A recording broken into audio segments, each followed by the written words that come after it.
Arkadaşlar. Arkadaşlar bir de. Hoş geldiniz.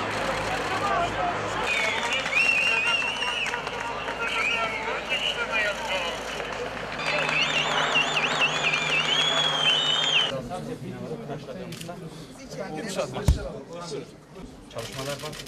İnşallah yeteri miktardaki kaynağı bulursak 10 yıllık zaman dilimi içerisinde Diyarbakır Suriçi bölgemiz Fatma Hanım.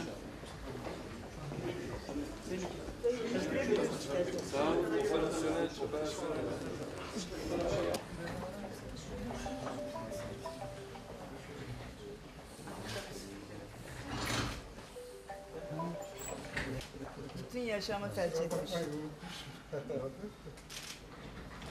Sayın Başbakanım, saygıdeğer bakanlarım, hepiniz 8.000 yıllık geçmişi olan ve kesintisiz yaşamın devam etmiş olduğu nadide kentlerden bir tanesi olan Diyarbakır'e, Ahmet'e, şehrimize hoş geldiniz, şeref verdiniz.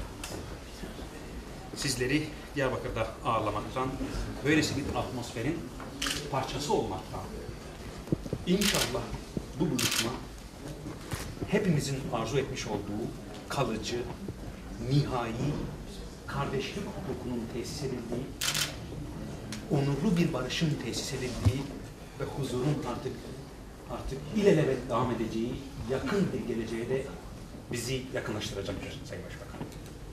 Müsaadeniz olursa bugün sizin sık sık kullanmış olduğunuz bir tabirle hitap edeceğim. Kardeşlik hukuku, dostluk hukuku, muhabbet hukuku.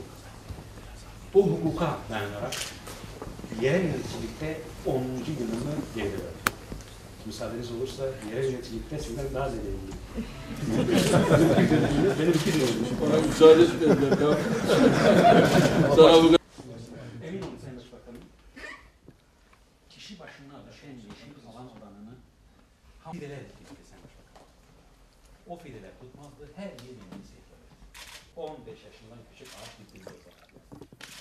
Ağaç dikiyoruz ve o 3 yıl sonra orman olmuş. Şükürler olsun artık Diyarbakır. Bunu özellikle hanımefendiye armağan ediyorum. Belki zaman olur sizlere Diyarbakır'ın bireysel yemeklerinde ikram edilir. 2 baskı. O da var. 2 baskı. Hem Kürtçesi hem Türkçesi. burada yalnız Diyarbakır'ın Kamranın Türkçesini yazmamış. Hava 5 metre ötesinde hazır bir yolumuz. Yanımızda.